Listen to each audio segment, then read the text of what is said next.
Once again, it's me, we're back. Today's warm-up, we're gonna start with some hollow flutter kicks. So I'm gonna lay on my back, I'm gonna squeeze my belly, lift up my shoulder blades off the ground, point my toes, and then I'm gonna flutter my legs. This does not happen from the knee, it happens from the hip, okay? So I lay down, hands underneath my butt is just fine. I'm gonna point my toes, lock my knees, and then flutter kick. So my shoulders are up off the ground the whole time.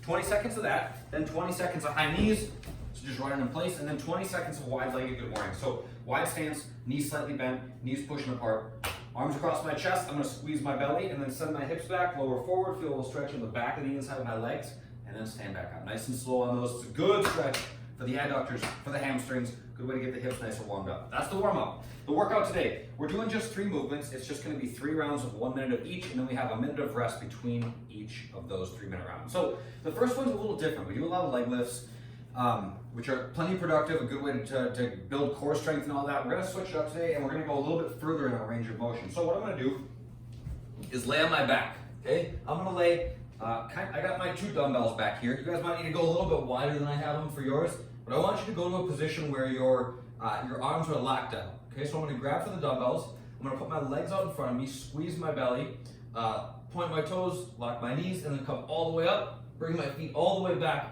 touch the dumbbells, and then come back down. So instead of just going all the way up to vertical, we're actually going beyond that and then coming back down. The dumbbells are there to lock out again. So I want you guys to think like you're hanging from a pull-up bar. Think like a toes to bar motion. You're gonna stay with your arms locked out the entire time as you work. After that, so we got 1 minute of those, and then you're gonna do dumbbell goblet squat cleans, okay? So I got 1 dumbbell. I'm gonna set this thing up vertically between my feet. I'm basically just gonna deadlift it off the ground, but I'm gonna go a little bit faster. And then after I get my hips to extension, so after I stand up, I'm dropping underneath it, transitioning my hands from this position to catch, and then I stand back up. So it looks like this. Dumbbells right between my feet. My shoulders are back, my belly's tight. I send my hips back, reach down, grab a hold of the thing, open my hips, drop underneath to catch, and then stand back up. Okay, so one more time, dumbbell touches the ground, open my hips, drop underneath to catch, and then stand back up. If that's too much, just like, dude, what the hell? Hold the dumbbell at your chest and just do goblet squats, that's just fine. Last but not least, dumbbell sumo deadlift high pulls. You can do 1 dumbbell per hand, you can do 1 dumbbell in both hands, whatever works, but I'm gonna go from a wide stance, okay, similar stance to the good mornings that we did. My knees are gonna point out, push apart, I'm gonna keep my shoulders back, I'm gonna lower down, touch the dumbbell to the ground, or just to mid-shin is fine. And then I open my hips and lift the dumbbell up to underneath my shoulders, underneath my chin, like shoulder height, something like that. So dumbbell starts on the ground at mid-shin, somewhere down here. My knees are pushing apart. I open my hips and come all the way up in one motion. So the idea is to make the dumbbell lift because of the opening of your hips. So this is certainly, your arms are working, but we're trying to get our hips to do the majority of the work here. So think about that opening of the hips as being the driver behind the movement. All right, for the bodyweight version of this thing, squats, side-to-side lunges, and V-ups, okay? V-ups are first, arms up overhead, knees locked, come all the way up, touch your toes. Squats, pretty standard, we've done a couple squats before. Hips go back, knees go out, sink down to your hips, go below your knees. And then side-to-side lunges, these are a little tricky.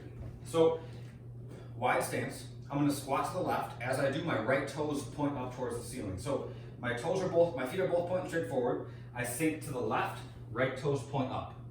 Then I stand up and come over. Now I squat to the right, left toes point up. My heel on the side that I'm squatting stays flat the entire time. That's important. Helps you use the back of your legs, which we're looking to use as we do these. The accessory work today is gonna be tempo deadlifts. If you guys don't have dumbbells, find something. Get something that weighs something, get a box of tools from the basement, whatever. Find something that weighs something. I like the tempo work because we don't necessarily have to go heavy to make it worth the while, okay? Even if you just have something that weighs just 10 pounds or something, slowing down and feeling for tension in the back of your legs is a good way to use those muscles. You don't have to have something super heavy all the time to be productive. So, I got a pair of dumbbells, I'll hold 1 in each hand. I'm gonna take a 3-second descent, okay? We're gonna do 10 of these, so shoulders back, my belly's tight, I'm gonna bend my knees, and then I just slowly, 1, 2, 3, lower down, and then stand back up. So what I want you guys to feel for when you do these is tension in the back of your legs as you go. So the lower you get, the more that tension in your hamstrings should build. So just feel for that as you work. The more tension's there, the more those muscles are working. So continue to feel for that as you keep your belly tight, shoulders back, all that good stuff we're always talking about with the deadlifts. The mobility that we're gonna do today, my lacrosse ball, it's mostly specific to the calf muscle. So we do a lot of running, jumping over dumbbells, that kind of stuff. Even just walking makes our calves tight. So we're gonna put the ball between our calf and our hamstring. We're gonna do two things. The first of which is 10 little pulses. So I just pull in 10 times, okay? After my 10th pulse, I just pull my shin back towards my hamstring, hold for 10 seconds, and then I'm gonna move the ball. Move it up an inch, down an inch, whatever. 10 pulses, hold tight for 10 seconds. We'll do that for a minute, and then we'll switch sides until you have accumulated 3 minutes per side, going back and forth every minute, so a total of 6. It's just a good way to loosen up the calves. They get tight, they get locked up like any other muscle that gets used, so it's a good way to work on them. That's it for today, you guys. I will see you next time. Have a good day. Enjoy your workout.